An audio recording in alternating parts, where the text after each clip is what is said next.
Voilà. C'est pas celui-là. Ok, voilà, c'est en direct. Et je filme en même temps, en espérant que le son, ça sera bon pour là aussi. Voilà, on va faire sur texte dans le Tafresh Bet, un sujet qui se rapporte à la richesse. Donc ça intéresse tout le monde. On va lire, traduire. Donc dès que vous entendez l'hébreu, vous affolez pas, parce qu'après je traduis. Donc j'alterne hébreu, français, traduction, explication. Hébreu, français, explication. Voilà, je vous l'ai dit pour faire le switch dans votre état d'esprit, que quand vous ne comprenez pas, vous dites la compréhension vient ensuite. Les lunettes, j'ai pas de lunettes, je les ai cassées, je me suis battu. Alors, Ve'ainyan ou, page Shin tête du Tafreshan Bet, c'est le Perek Kuf Nun Zain, le chapitre Kuf Nun Zain, Ve'ainyan ou, et le sujet est Ktiv. Dai Marsoro. Il est écrit Dai Marsoro. Alors, qu'est-ce que ça veut dire Dai Marsoro? On parle de quelqu'un à qui il faudrait réhabiliter. J'explique comme ça, parce qu'on parle en fait à la base de Zdaka. Mais quand on parle de Zdaka, il faut donner la Zdaka chacun selon son niveau. On ne peut pas donner la Zdaka à un riche, celui qui était riche, et qui maintenant a perdu son argent. Ça arrive dans le monde de la finance. Hein. J'ai connu beaucoup de millionnaires, milliardaires. Ils avaient tous passé par cette période-là où, d'un coup, ils n'avaient plus rien. Un mauvais investissement, ils n'avaient plus rien. Mais, comme la richesse, elle est en eux, ils repartaient à zéro. Et c'est incroyable. Et tous, la plupart, ils ont eu ce système-là. Donc, on voit un riche et tout à coup, le lendemain, il n'a plus rien. Ça fait drôle. Parce que le standing qu'il avait, voilà, de la musique c'est bien, le standing qu'il avait précédemment fait qu'il se retrouve tout à coup dans une situation qui pour un autre est difficile, mais bon, mais pour lui c'est la fin du monde parce que tout à coup il ne sait plus comment se débrouiller dans ce monde-là. Parce qu'il n'a pas les kelim, il n'a pas les ustensiles de communication avec un monde d'un niveau inférieur. Vous voyez? Donc la Torah prend en compte cette idée-là et nous dit qu'il faut donner à quelqu'un Dai Marsero, c'est-à-dire ce qui est son besoin. Razal, la philosos lichov, même un cheval. C'est-à-dire que lui, il est habitué à rouler en Rolls-Royce ou en Porsche ou en décapotable. Mais évidemment, il les a plus parce que il les a donnés pour éponger ses dettes, s'il arrive. Et maintenant, donc, il a déposé le bilan, faillite commerciale, etc., des chiffres astronomiques, et il n'a plus tout ça. Mais quand il vient me voir, est-ce que tu peux m'aider? J'ai une période difficile. Là, je suis très embêté parce que, moi, évidemment, je suis un milliardaire, alors je suis très embêté parce que je sais que je ne vais pas pouvoir l'aider comme si c'est quelqu'un qui vient me voir et puis je lui ai donné un billet de 100 shekels et j'ai fait une immense mitzvah, mais là, non, rien du tout. C'est la zaka chez lui, c'est 10 000 shekels pour quelques jours, quoi. Donc, il faut que je lui trouve maintenant, je lui prête une de mes Porsche. Voilà. Ou ma Ferrari, ou etc. Si je veux pas des Allemandes, je prends une italienne, une Ferrari, voilà, et je lui prête. Et je lui prête ou je lui donne? Hein? Je lui prête ou je lui donne? Alors, lui donner c'est une chose, lui prêter c'est une autre. En principe, ce genre de voiture, vous les donnez pas, vous voyez? Oui, celui qui va donner une Ferrari, c'est un millionnaire, un milliardaire aussi. Ah oui, oui. Il lui dit, bon, je te la prête et tu me la rendras quand tu auras repris ton standing. Parce qu'il sait bien que cet homme-là, il va se reprendre. Parce que c'est dans son être, vous voyez? Trump et ces gens comme ça, avant d'être président, c'est un homme d'affaires, il a eu des chutes terribles, et puis il est remonté, et à chaque fois c'était des milliards de dollars. Vous voyez? Ok. Alors, c'est pour ça que les sages ont dit, donc, Dai Marsoro. Qu'est-ce que veut dire ce mot-là? Dai, ce qui suffit, Marsero, dans ce qui lui manque, en fait. C'est-à-dire, ce qu'il a besoin, lui en particulier. Vous voyez? Selon son besoin, en termes, voilà, en bon français, selon son besoin, selon ses besoins. Donc, quels sont ses besoins? Les sages nous disent, Aphilosus lichov vevel la route. De quoi on parle? Même un cheval. Oui, non, il explique. Hein. Oui. Voilà, même un cheval, n'oubliez pas, hébreu, traduction, explication. Voilà, même un cheval. Un cheval et quelqu'un qui va courir devant lui. C'est-à-dire que même tenir les rênes, il ne fait pas tout seul. Il faut quelqu'un qui lui tienne les rênes du cheval devant. Comme on avait vu Mordechai avec avec Aman. Quand Aman est venu devant le roi, et le roi lui a dit qu'est-ce qu'il faut faire pour quelqu'un que je veux les chabed autour, lui donner du kavod, comment dire, des honneurs, voilà, l'honorer. Il a dit alors tu lui permettras de monter sur ton cheval avec un serviteur devant qui dit voici ce que fait le roi pour les chabed, etc. Pour honorer. Et c'est exactement la situation dont on parle ici. Parce qu'a priori, un riche, c'est comme ça. Un, on l'annonce, et deux, on le voit. Donc, s'il arrive en 2 chevaux alors qu'il est habitué à rouler en Ferrari, c'est arrivé là. Oui. Donc, ça cloche. Et lui, il va avoir très très honte. Pas honte, il se sent un mendiant. Un mendiant, vous lui donnez 2 chevaux, il va être comme un roi. Mais lui, qui était comme un roi, vous donnez 2 chevaux, vous l'avez mis dans une tombe dans la terre. Alors, vous voyez? Donc c'est de ça, les sages prennent en compte l'idée que bon, le mode de vie, le mode de vie et le niveau de richesse et de moyens n'est pas le même pour chacun. Donc souvent on se demande, quelqu'un qui a de l'argent, est-ce qu'il doit rester très très tsanoua, comme on dit, très humble, ou est-ce que non, il doit vivre à son niveau? En fait, on comprend qu'il doit vivre à son niveau selon les sages. Mais ça n'empêche pas de donner beaucoup de tzedaka, etc. Mais si Dieu lui donne un niveau de vie, il doit vivre à son niveau. Oui, à moins que ce soit vraiment un homme qui veut que donner sa vie à l'étude, et dans ce cas-là, alors il aura la tête dans les livres du matin au soir. Mais si c'est un homme d'affaires, il doit vivre à son niveau. Vous voyez? Et on dit même que ceux qui veulent monter de niveau doivent fréquenter des gens d'un niveau supérieur pour monter dans ce niveau supérieur. Vous voyez? Donc de quoi on parle dans tout ça? On parle d'un niveau en fait, d'un niveau d'élévation. Donc la personne a chuté de niveau. Est-ce qu'on doit le considérer comme quelqu'un, bon écoute, maintenant tu n'as rien à manger, je te donne 10 shekels, va t'acheter du pain. Tu dis, mais moi tu me considères comme ça? Moi hier je pouvais entretenir toute la ville, aujourd'hui tu me fais ça? donc pour lui c'est une humiliation trop terrible qu'il ne peut pas supporter, qui est considérée comme une mort. C'est pour ça que les sages ont dit que quelqu'un qui est un riche, qui devient pauvre, il est considéré comme mort. Vous voyez? Spirituellement, la chute est trop terrible. Ok. Donc on a vu que les moyens de chacun et le minimum syndical de chacun n'est pas le même. Et on peut souligner déjà, c'est peut-être la raison pour laquelle on étudie ça aujourd'hui, c'est que selon le mode de vie actuel et moderne, chacun d'entre nous, on a besoin de beaucoup d'argent. La vie moderne coûte beaucoup d'argent. D'accord? Donc chacun, Dieu doit nous accorder à chacun de devenir millionnaire, milliardaire, etc.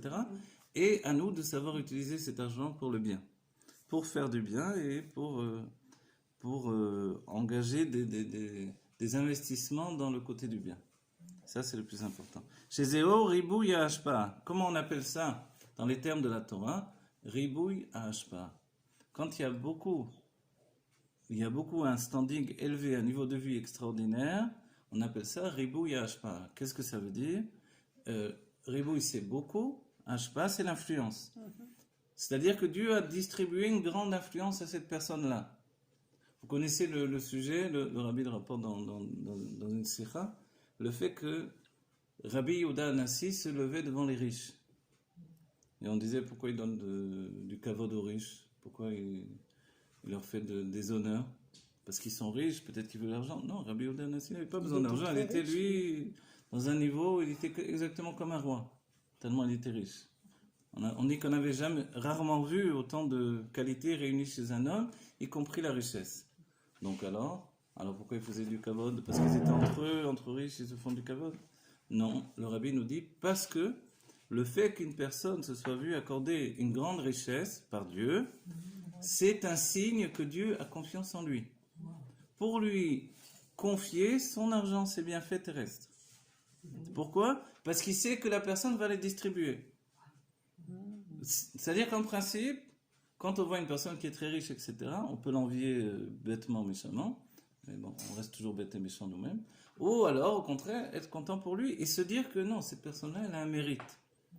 Elle a un mérite parce que si elle a eu tant de bienfaits accordés par Dieu, c'est qu'il y a quelque chose.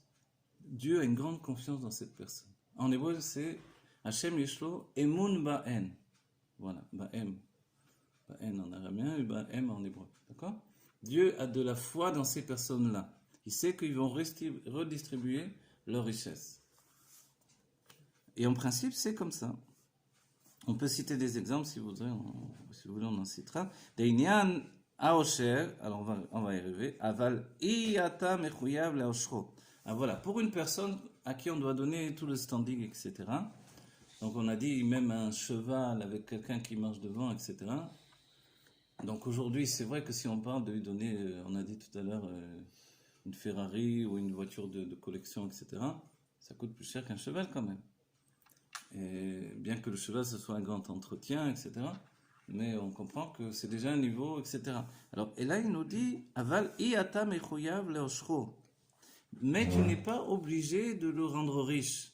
C'est-à-dire, lui donner un standing au quotidien égal à ce qu'il avait précédemment, parce qu'on a compris qu'il est humilié profondément de cette nouvelle situation, mais le rendre riche, c'est-à-dire de prendre toute ma richesse et de lui donner, ou une grande partie de ma richesse pour lui donner, non, les sages ont dit non, t'as pas demandé ça. Mais si tu as la possibilité de, quand il vient te voir, effectivement de le considérer comme quelqu'un d'important et de lui donner de l'importance, fais-le. Parce qu'on pourrait s'en vouloir, se dire, mais en donnant beaucoup à cette personne-là, j'enlève à des personnes, à de nombreuses personnes à qui je pourrais donner des petites sommes. C'est vrai, c'est ça. Et lui, il vient me voir et me dit, j'ai besoin $1 million. Ah bon, pourquoi tu as besoin $1 million? Parce que, tu sais, l'entretien de ma maison, les ci, les là, et puis je veux me remonter, donc si tu me prêtes pas $1 million, je suis mort. Ah, ok. Ça va être comme ça, c'est ça les discussions, c'est ça la réalité. On réfléchit, on dit, bon, je te donne $1 million, mais il y a la yeshiva, elle attend que je lui donne de l'argent. Avec $1 million, je peux donner à la yeshiva. J'ai une centaine de pauvres, voilà. Tu sais tout ce que je peux faire, et eux, ils en ont besoin pour manger, ils en ont besoin pour la subsistance. Qu'est-ce que dit la Torah? Je dois considérer quand même cet homme-là. Mais, je suis pas obligé de le rendre riche. Alors peut-être que je lui donne pas $1 million, je lui donne un peu moins. Oui. Voilà. Donc c'est ça, il faut, en tout cas les sha'er, analyser la chose. Deinian aosher ou beprinat riboul hashpa, shelo badraga klal. Qu'est-ce que le sujet de la richesse? C'est qu'en fait, il y a une grande influence divine, de lumière divine qui s'est déversée sur une personne, sur une catégorie de personnes. Et il nous dit, chez Zéo, ribouille hashpa, d'accord? Shelo bedraga klal. Et ça, cette notion-là, elle est importante. Ce n'est pas quelque chose qui est arrivé progressivement. Merci beaucoup. C'est pas arrivé progressivement. Pas du tout. Vous voyez? C'est pas arrivé progressivement tout à coup. C'est-à-dire que même la personne, parce qu'on pourrait, mais on nous a dit, lui, il a commencé au bas de l'échelle dans l'usine. Il était avec les écrous, les boulons, les trucs. Et puis, après, on a vu qu'il avait des qualités, alors on lui a donné la comptabilité, après chef du personnel, après directeur d'entreprise, après directeur général, après, j'invente, je sais pas si c'est... Voilà. Et après, directeur vraiment de tout le truc. Donc, en attendant, les chiffres, ça a monté, forcément, il n'avait pas le même chèque à la fin du mois. Et finalement, lui-même, il a compris comment tout ça marchait, il a ouvert sa propre boîte. Il a gagné beaucoup plus que ça, et puis il en a ouvert encore une autre, etc. Donc on pourrait se dire, c'est arrivé progressivement tout ça. Et non. En vérité, la chéroute qui arrive, elle fond sur la personne et tout lui réussit dans un niveau où c'est vraiment pas draga, c'est pas petit à petit comme on peut penser. Parce que les shlavim sont passés extrêmement vite en fait. Les étapes. Voilà, les étapes, bravo. Sont passés extrêmement vite et en réalité, d'après ce qu'il a fait, il n'avait aucune raison logique d'arriver vraiment en haut de l'échelle comme il est arrivé. Si ce n'est, ce que les sages ont dit, Birkat Hashem ita Hashem. Donc il va le rapporter par le Hamsher. C'est-à-dire que la bénédiction de Dieu te rend riche. Et là, il nous dit que la bénédiction de Dieu, qu'est-ce que c'est? Ribouille Hashpa. C'est une influence qui se déverse sur la personne d'une manière extraordinaire. Obe makom acher, ot ein, alors c'est pas makom acher, mais je ne sais pas. Il faut que je sais, ok. Katav ashir nikra za. Voilà. Alors qu'est-ce que c'est ça? Je vais chercher dans, je ne trouve pas pour l'instant. Il nous cite un livre et il nous dit que le ashir, le riche, s'appelle Zeranpin. Alors on va dire, ok, c'est le moment du moment où, voilà, ça devient de la Kabbalah. En fait, qu'est-ce que ça veut dire Zeranpin? N'oubliez pas, ce sont les sentiments divins dans le monde de l'émanation. Qu'est-ce que ça veut dire? N'oublie pas que notre âme, elle vient de là-bas. Ce niveau de richesse, par exemple, Zeir Anpin, c'est ce que l'on a vu avec Yosef Hatzadik. Yosef Hatzadik, il porte en lui la richesse. Donc c'est pas étonnant qu'il devienne le vice-roi d'Égypte, parce qu'il a ça en lui. Même si on le met dans la prison, il devient le maître de la prison. On le met dans la maison de Poutifar, on l'a vendu comme un esclave, et pourtant il devient le maître de tous. Vous voyez? C'est bien que même le maître de maison lui dit, tiens, je te donne les clés de la maison, c'est toi qui gères toute la maison. La prison, la même chose, il rentre comme un prisonnier, a priori c'est un prisonnier, et il se retrouve avec les clés des prisons. Donc sa liberté, elle est toujours illusoire. Mais son enfermement est illusoire également. Vous voyez?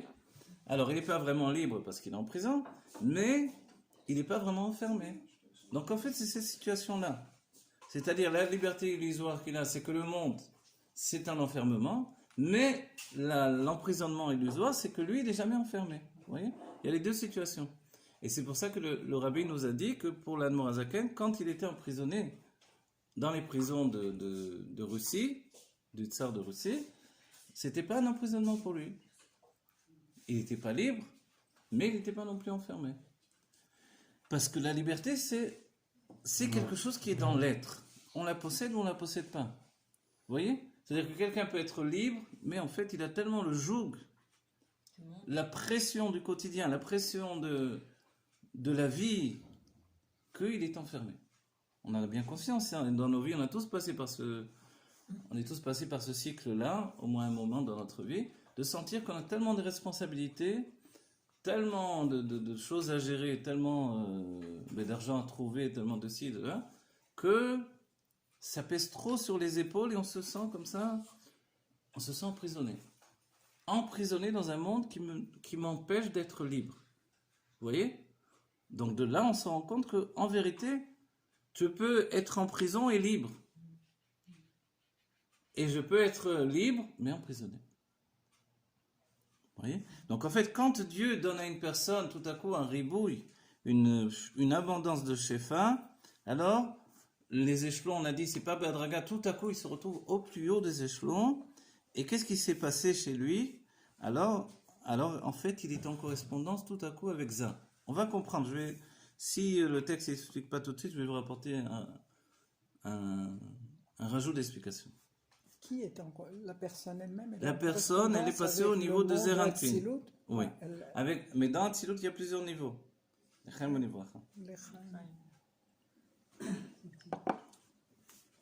Voilà. Zeir Anpin chez Eshlo, Kesef Rav, Mea Chassadim. C'est extraordinaire. Zeir Anpin est très riche. D'autres qui n'ont rien compris. Alors, vous voyez, comme Zeir Anpin est très riche, forcément, il nous donne de l'argent. Ah, il y a les belles à Torah. Non, qu'est-ce que ça veut dire? Zeir Anpin, c'est la midot. Voilà. Zeir Anpin, ce sont les sentiments divins, les midot.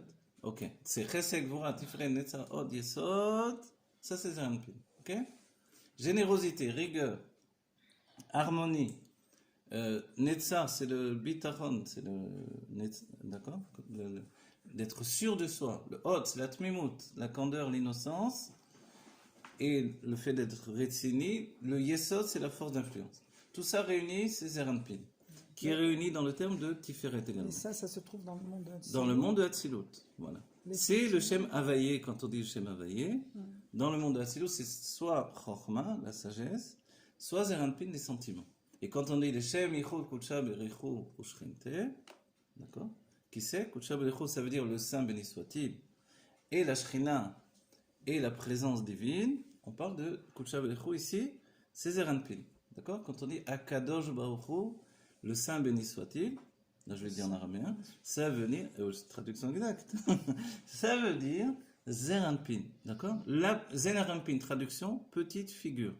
Figure, c'est pas visage, même si certains traduisent visage. Figure, c'est comme vous dites, une figure, l'avdil, une figure humaine, c'est de la tête aux pieds, ou une figure géométrique. Vous voyez? Une figure, c'est une structure. C'est une petite structure. Pourquoi?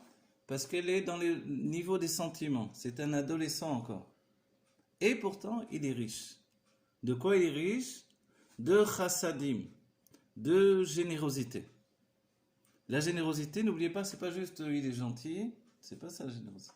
La générosité, c'est se répandre, c'est s'exprimer, c'est donner, c'est, vous voyez, c'est agir, c'est tout ça, c'est la générosité. La rigueur, vous avez compris, c'est le contraire.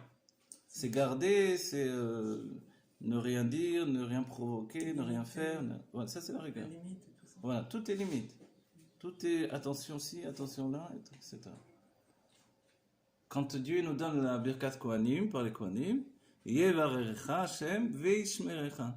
Dieu nous bénit et ensuite il nous protège. C'est-à-dire que les sages ont dit, Dieu nous donne tout, les brachot qui viennent de Zeranpin, la générosité, du côté du chesed, de sa générosité, de Zeranpin. Mais ensuite, veishmerecha, c'est la rigueur. La faculté de préserver ce que l'on a reçu. Vous vous rappelez que quel est le tipèche selon la Torah? Celui qui perd tout ce qu'on lui donne. Donc le sage, c'est le contraire, celui qui garde tout ce qu'on lui donne. C'est pour ça que le sage, il apprend de chaque Adam. Alomed mikol Adam. Il apprend de chaque homme, pardon. Tandis que le tipèche, il apprend de personne. Il apprend que des erreurs et encore, il n'apprend pas. Au niveau de l'enseignement. Au niveau d'enseignement, au niveau de la vie au quotidien. Voilà, le tipèche, il perd toute la sagesse qu'on peut lui transmettre. Vous voyez, vous lui dites, attention là, il marche, n'oublie pas parce que sinon tu vas tomber.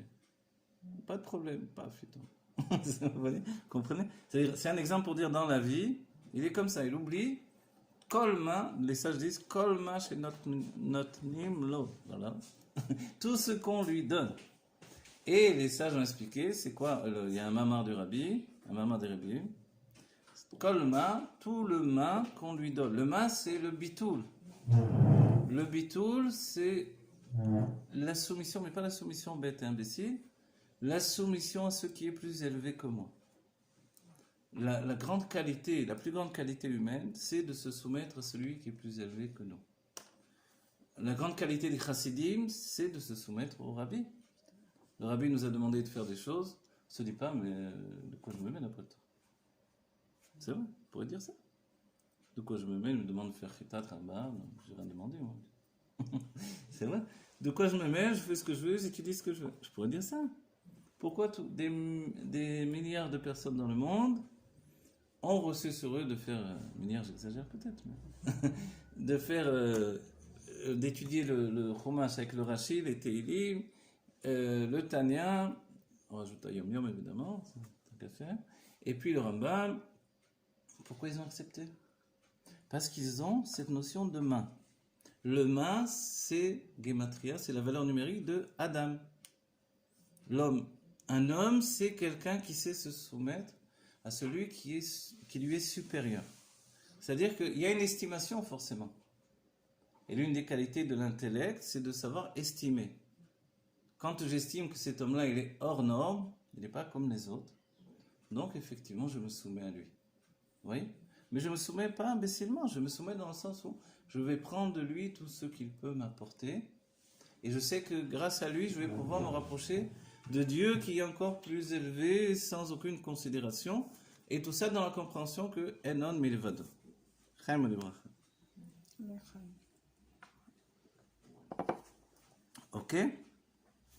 Donc, qu'est-ce qu'on a dit? Pourquoi la richesse vient de Zeranpin?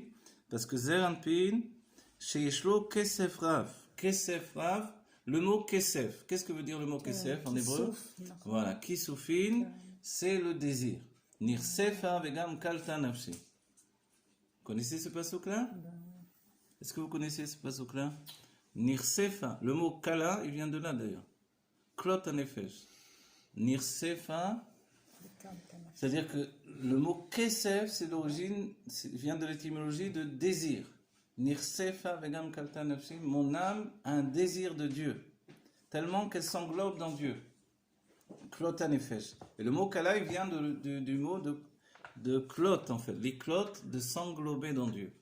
Vous voyez? Donc le kisufin, en hébreu, on dit que le Yehudi aime le kesef, c'est ça, c'est ce kesef-là, le secret. C'est comme le juif aime Dieu, forcément il aime l'argent. Parce que l'argent donne une proximité avec Dieu. La preuve en est que quand on est riche, on a une influence de Zeranpin. C'est vrai qu'on peut dire, mais il y a des riches qui sont complètement bêtes, enfermés, bornés, etc. Tout ce qu'on veut. Et réfractaires à la Torah, réfractaires au spirituel. C'est vrai. Mais comme on a dit précédemment, quand même, ils ont quelque chose qui fait que Dieu a confiance en eux et leur a confié leur argent. Mais on entend, par exemple, je sais pas, des acteurs, même si on voit pas leurs films, Barbara Streisand, elle a donné au Téléthon, qui est organisé par Ralph Koenig, elle a donné des millions de dollars. Steven Spielberg, la même chose, etc. C'est des gens qui donnent. Ils reçoivent, ils donnent. C'est vrai que vous allez me dire, comme ça, ils sont déduits des impôts qu'ils donnent. Ok, mais il faut le donner quand même. Donc ça, c'est important. Ça se peut pas quelqu'un qui reçoit et qui donne pas. Si. Quelqu'un qui reçoit et qui ne donne pas, voilà, en fait, si c'est ça que Dieu préserve, ça s'inclut dans ce que les sages ont dit. Les sages ont dit, si tu vois quelqu'un qui a tout dans ce monde et qui te semble vraiment le plus méprisable des êtres, etc., tu te dis, quelle injustice! Quelle injustice! Alors, lui, il a tout, voilà. Regarde ça, pas religieux pour un sou, il a tout ce qu'il faut, il manque de rien, il a qu'à du bien, en plus il est en bonne santé. Les sages ont dit non, surtout ne l'envie pas, parce que Dieu est en train de tout lui donner dans ce monde-ci, pour qu'il ne reçoive rien du tout dans le monde futur. Ça, c'est le calcul qu'on ferait dans un état d'esprit d'exil. Donc ça pourrait exister cette situation-là. Mais en vérité, selon le Baal Shem Tov, on sait que chacun a des qualités secrètes qu'on ne sait pas. Donc si une personne comme ça, on a l'impression qu'il fait du bien à personne, etc., c'est impossible pratiquement. Vous voyez, il y a toujours quelqu'un avec qui va faire du bien. Il y a toujours, même un bandit en prison, il va aider une autre personne. Vous voyez, même c'est pour ça nous on doit jamais ni envier les autres, parce qu'on voudrait pas être à sa place dans le sens où que Dieu nous donne ici. Allez, vas-y, je vais me débarrasser de toi. Je te donne, dégage. Non, pas comme ça évidemment. Donc en fait, on doit penser différemment nous-mêmes.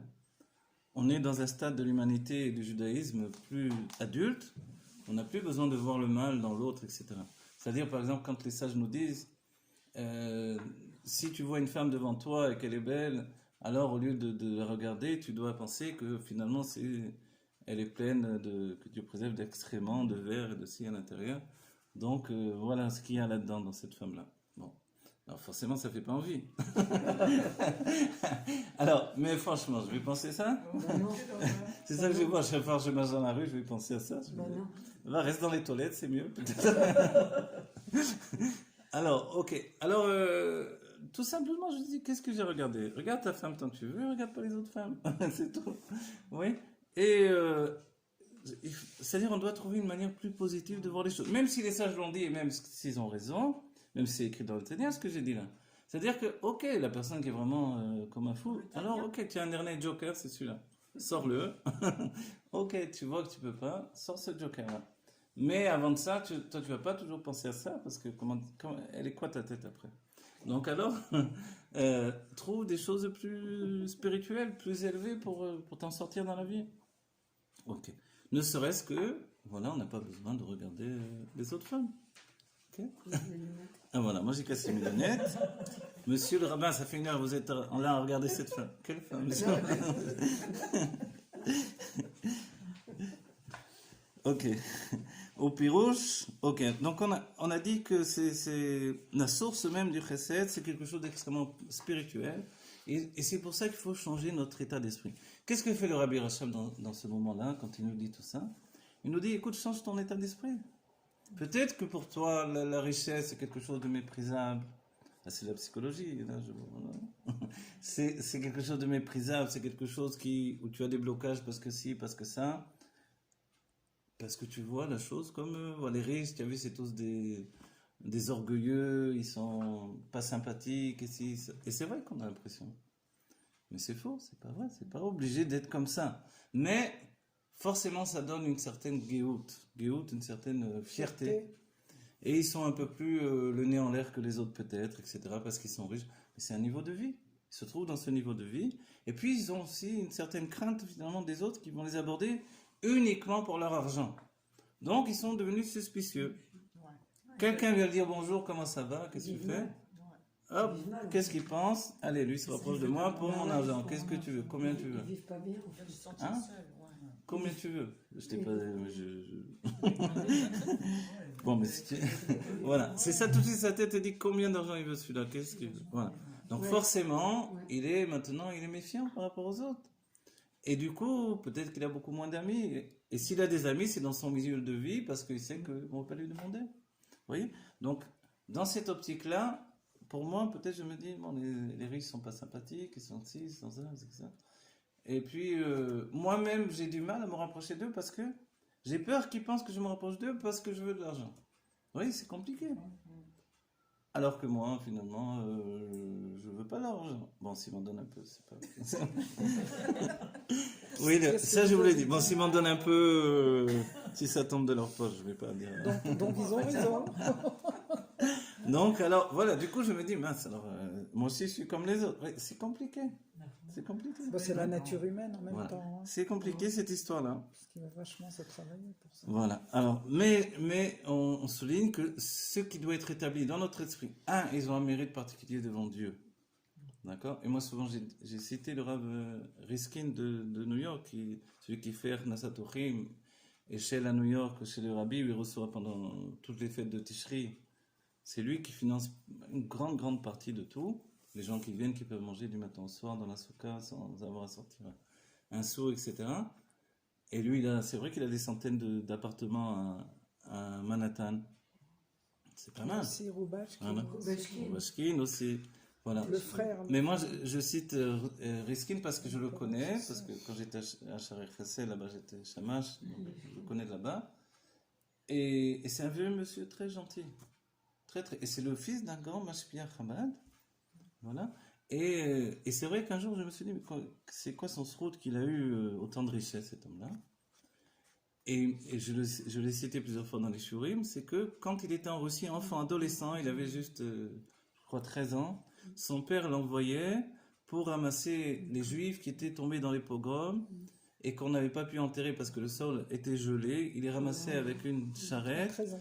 et il creusait la terre avec une pioche, il se mettait les mains en sang pour les enterrer. Et vous imaginez ça, ce que ça veut dire? Les porter sur son dos, les enterrer dans la terre glacée, etc. Lui-même, il a fait ça. Alors, je me suis dit, rien que les brachot, les bénédictions qu'il a reçues de ceux qui l'ont enterré, il y a de quoi devenir multimilliardaire en vérité. Et c'est ce qui s'est passé, vous voyez. Donc en fait, ça je vous l'ai dit pour se dire, qu'est-ce qu'il y a derrière ce riche que je vois, qui m'a l'air antipathique, et tête à claque et tout ce que je veux? Qu'est-ce qu'il y a derrière? Vous voyez? Donc on ne sait pas. Il y a quelque chose qui fait que, si c'est pas dans cette vie, c'est la vie précédente. Parce que je fais une enquête, je trouve, il n'a rien. Qu'est-ce que c'est? Son père était riche, alors voilà pourquoi il est riche. Ok.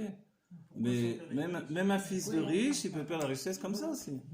Donc en fait, il y a quelque chose derrière. Et ce quelque chose, c'est peut-être dans une vie précédente, où toute sa vie il était pauvre, il a servi Dieu en étant pauvre toute sa vie, et quand il revient pour s'améliorer encore, Dieu lui dit maintenant change les cartes, toute ta vie tu vas être riche. Tu as eu le Nisayon, l'épreuve de la pauvreté, maintenant je te donne l'épreuve de la richesse. À toi de réussir. Allez, d'accord, tu vas. Voilà, et il revient, il a toute sa vie de la richesse, sans qu'il ait en fait à se tuer au travail. Les vrais riches, c'est pas des gens qui sont à l'usine du matin au soir, évidemment. C'est pas comme ça qu'on devient riche, surtout dans notre époque. Donc en fait, il a les idées qu'il faut au moment qu'il faut, il a le toupet qu'il faut, il sait à quelle porte frapper pour avoir l'argent qu'il lui faut pour investir, et puis il obtient. Il obtient ce qu'il veut, et même si on ne lui trouve pas des qualités extraordinaires dans cette vie-là, c'est parce que dans la vie précédente, il avait passé une vie entière comme un pauvre, et que quand même il a servi Dieu. Aujourd'hui, il fait la même chose dans la richesse. Et voilà, vous voyez? Donc nous, ça veut dire que si aujourd'hui je ne suis pas tellement riche, peut-être que dans la vie précédente, j'étais extrêmement riche aussi. Et que je suis dans une nouvelle facette, on me dit, bon, on va voir comment tu t'en sors dans cette nouvelle situation. Et comme le Rabbi aujourd'hui a dit que chacun d'entre nous, nous devons être riches, donc on peut tous accéder à la richesse, et ça c'est quelque chose de nouveau pour chacun d'entre nous. Et quand on doit accepter la richesse en sachant, nous dit le Rabbi, que la richesse spirituelle aboutit, Bounty, je sais pas quoi, les révoltés du Bounty. Alors, la richesse spirituelle aboutit à la richesse matérielle, Donc, c'est pour chacun d'entre nous. Il est certain qu'on ne peut pas dire, bon, ben, la richesse spirituelle, je ne veux pas être le grand rabbin de France non plus. Ok. Mais en fait, non, on te demande d'être plus riche spirituellement que le grand rabbin de France. Hein? Parce que lui, il a des obligations politiques, etc. Non, toi, on te demande de savoir tout ce que le rabbi sait. Si tu peux le savoir, vas-y. Mais moi, je peux savoir ce que le rabbi sait. Mais on est la chassidut Chabad, là. C'est-à-dire basé sur l'intelligence, sur le fonctionnement d'un système de compréhension où on te demande, d'abord tu inscris dans ta compréhension un langage de Kabbalah. Une fois que tu as le lexique kabbalistique, vas-y, étudie. Fais fonctionner ton intellect. Oui. C'est vrai qu'il faut faire un effort. S'il n'y a pas d'effort, il n'y aura pas non plus de réconfort. Il n'y aura pas non plus, vous voyez. Mais pour obtenir, en fait, pour obtenir ce qu'on a besoin, alors il y a des shlavim, il y a des... Vous vous rappelez que j'ai fait un séminaire qui s'appelle le séminaire Mashpia. L'idée de ce séminaire Mashpia, donc ceux qui sont venus, ceux qui l'ont fait, il est toujours en ligne d'ailleurs, c'est l'idée de donner les kedim aux chassidim, c'est-à-dire les études pour que les chassidim puissent accéder ensuite à la liberté d'étude et de connaissance pour accéder à tous les textes ensuite. Vous voyez, et comprendre également quelque chose dans le système de la Géoula, d'après les textes de la Chassidut Chabad. Donc une fois qu'on sait quoi étudier, on a pris les clés nécessaires à la compréhension, ensuite on y va. Et quand on y va, il faut faire le travail nécessaire d'investissement, et surtout, dit l'Admorazaken, l'Aïd Bonenout. Celui qui ne travaille pas l'Aïd Bonenout, il ne pourra pas obtenir. De la même manière, dans la richesse matérielle, il faut chercher comment devenir riche. Et le Rabbi l'a souligné, malgré que on sait bien que la richesse c'est l'investissement des mains et non pas de notre intellect, mais il y a un minimum de réflexion pour trouver comment devenir riche. Vous voyez? Voilà. Alors chacun, on souligne un troisième point, et ça c'est dans tous les livres de coach, et tous les livres de ceux qui veulent devenir riches, Père riche, Père pauvre et compagnie, tous ces livres-là. J'en ai étudié quelques-uns. Dans ces livres-là, il est dit que on doit utiliser ses propres qualités. Je ne peux pas devenir riche avec les qualités d'un autre. Comprenez? Si vous êtes peintre, vous devenez riche avec votre peinture. Si vous êtes écrivain, avec vos livres. Si vous êtes conférencier, avec vos conférences. Si vous êtes chanteur, avec vos chansons. Si vous êtes photographe, avec vos photos. Si vous êtes couturier, avec votre couture. Des à coudre. Si vous... etc., etc. Chacun avec ses qualités. Moi, je n'ai que de qualités humaines, avec tes qualités humaines. Ah bon? Vous voyez, les qualités, c'est pas forcément un métier, c'est pas forcément un hobby, c'est quelque chose des fois de très nuancé en fait. Vous voyez? Aujourd'hui, on voit que ce qui marche très bien, c'est aussi la psychologie.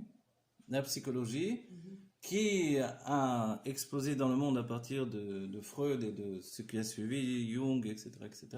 Et puis toute la psychologie analytique, etc. On est arrivé à une époque où les gens en ont besoin de réconfort psychologique. Donc tous ces métiers-là qui sont proches de assistante sociale et psychologue, tout ça, évidemment, c'est aussi des facultés humaines qui ne sont pas spécialement un métier ou une qualité propre. Ok. Ok. Au pirouche, Kesef Rav. Alors qu'est-ce que maintenant le pirouche, l'explication de Kesef Rav? Le fait que il y ait beaucoup d'argent. Ayenu, c'est-à-dire Shenimshar Miprinat Tav Almin de Kisufin. Ça se répand depuis les Tav Almin de Kisufin. Alors, qu'est-ce que c'est Tav? Quelqu'un sait qu'est-ce que c'est Tav? Tav, c'est une valeur numérique. 400, c'est ça? 400. 400, ça nous dit quelque chose quand même. On a entendu plein de 400. Les 400 Chayalim, mais les 400 voilà, les 400 coups. Du Kéver, de la Kiryat Arba, les 400 coups. Qui sont devenus les 400 Chayalim de... C'est-à-dire que le chiffre 400, il a une puissance particulière, ok? Tous les chiffres de la Torah, il ne faut pas les prendre non plus. On dit Arbaim Shana ou Arba Meot Shana, Ben Olam Leolam, entre un monde et un autre. Est-ce que vraiment je dois mesurer cette idée-là? Mais non, puisque c'est passé d'une dimension à une autre dimension. Alors, donc le chiffre, il a une portée en fait d'une sorte de multiplication des sphères. Vous voyez? Il y a les unités, il y a les centaines, il y a les dizaines, les centaines, et Alafim bas Keter, les milliers c'est dans le Keter, les centaines c'est dans Chorma, Bina et Da'at, les dizaines c'est le Zeranpin et la Malchut, et les unités on passe du niveau inférieur à la Malchut, etc. Vous voyez? Donc en fait on peut dire que quand la Torah dit des chiffres, c'est qu'il y a derrière le chiffre une identité spirituelle profonde. Ok? Vous comprenez cette idée-là? Voilà. Alors, ici, quand on dit 400 Almin de Kisufin, ça nous dit quelque chose. Dans la Géoula, chacun d'entre nous, on accède à ces 400 mondes de Kisufin, de désir.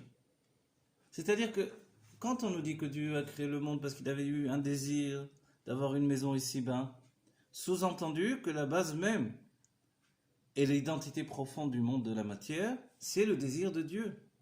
Si Dieu a eu un désir et qu'il est la base même de l'existence, alors forcément c'est seulement en ayant un désir, moi aussi profond, entier, intense, que je peux m'inscrire dans l'existence du monde de Dieu. Vous voyez? Et si je reprends tout ce que j'ai dit auparavant, je veux réussir en tant que grand couturier, tu n'as pas de désir, tu n'y arriveras pas.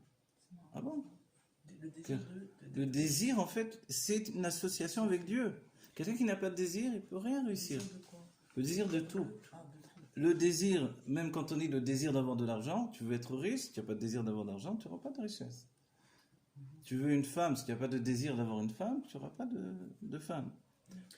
Vous comprenez? Je ne sais pas comment vous dire. Comment on éveille ce désir? Tu veux un enfant, tu n'as pas de désir d'avoir un enfant, tu n'auras pas d'enfant. Oui? Voilà, c'est un kisufin, c'est proche de gargouim en fait. Vous connaissez le terme gargouim en français, je ne sais plus comment on dit, se languir, voilà. La délectation, mais la différence entre se languir et les kisufin, donc gargouim et kisufin, le kesef c'est quelque chose d'actif. Les gargouim par contre c'est... Il y a beaucoup de tristesse. Voilà, le gargouim c'est plus passif. C'est presque chesed et gvura dans ce côté-là. Quand quelqu'un désire, c'est actif, il est masculin. Il est dans un état de séduction, en fait. Séducteur, il est en train d'agir, en fait. En lui-même, il y a une action, quelque chose qui lui donne la vitalité. Donc c'est important le désir. Voilà, le désir, c'est extrêmement important. Ça veut dire motivation, c'est une motivation. C'est plus que la motivation, mais c'est la base de la motivation. La motivation va découler de ce désir. Maintenant, il y a un autre endroit dans la bête où on nous dit qu'il y a ce qui a précédé même le désir. Le désir, c'est le keter, n'oubliez pas. Ça se reflète dans Zeranpin, dans les sentiments, mais c'est du keter. Et le keter, c'est au-delà de tout. Vous voyez? C'est l'inconscient dans notre âme. Donc si quelqu'un a du désir puissant en lui, forcément, il va faire quelque chose. Il va agir. Voilà, il va agir, en fait. Même s'il va devenir violoniste, il va devenir... Je ne sais pas. Il ne va pas rester assis. Pensez bien, si une personne va se donner du matin au soir, il va réussir, il va chercher... Il y a quelque chose en lui de démesuré. Dans l'éducation des enfants, si on a confiance en l'enfant, on lui dit tu vas réussir, et très bien, tu es formidable, l'enfant il réussit. Si on lui met la tête que c'est un nul, des proverbes, des choses comme ça, ben, voilà, c'est vrai. Et Et en plus, oui, vous avez raison, c'est très bien. Et en plus, vous devez donner à l'enfant le désir aussi. Le désir d'étudier, le désir de prier, le désir de lire. Si on ne lui transmet pas ce désir-là, bon, il va apprendre à l'école, mais... Et après? Oui. Il ne voit pas la finalité. Voilà. On peut dire, bon, il va apprendre ci, il va apprendre ça. Moi, ce qui m'intéresse, c'est qu'il a en lui le désir de lire, le désir... Alors après, ça fait rien, il va avancer tout seul, ne s'inquiète pas.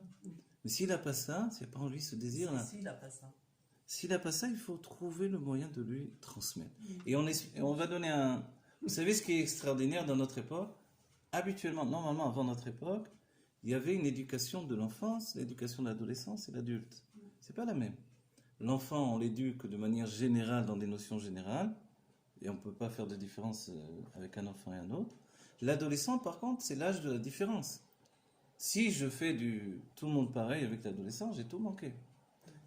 L'adolescent, je dois maintenant faire un focus sur l'individu et trouver ce qui, en lui, a besoin d'être mis en désir, entre guillemets. C'est-à-dire activer le désir d'une chose en particulier, peut-être plus qu'une autre. On voit qu'il a des qualités dans l'écriture, dans la prière, dans la parole. Il faut activer tout ça. Mais oui? disons qu'on n'a pas reçu et qu'on a... On n'a pas nous-mêmes reçu. Alors on doit Comment aimer. soi-même, on peut- Alors je vais vous dire, le secret qui fait actionner la chose, et c'est pour ça que c'est lié à Zeranpin. Quand on revient à Zeranpin, on va dire, qu'est-ce que ça veut dire chesed, traduction, amour. Oui. Moi-même, je n'ai pas reçu, comment je vais pouvoir lui donner? Non, mais je parle pas de donner. Je parle comment recevoir du désir quand on n'a pas reçu. C'est-à-dire quand de mon enfance, par exemple, dévoiler moi-même, la- j'ai pas reçu, comment aujourd'hui je peux le recevoir? Alors les sages ont dit, regardez ce que je fais là, je vous donne du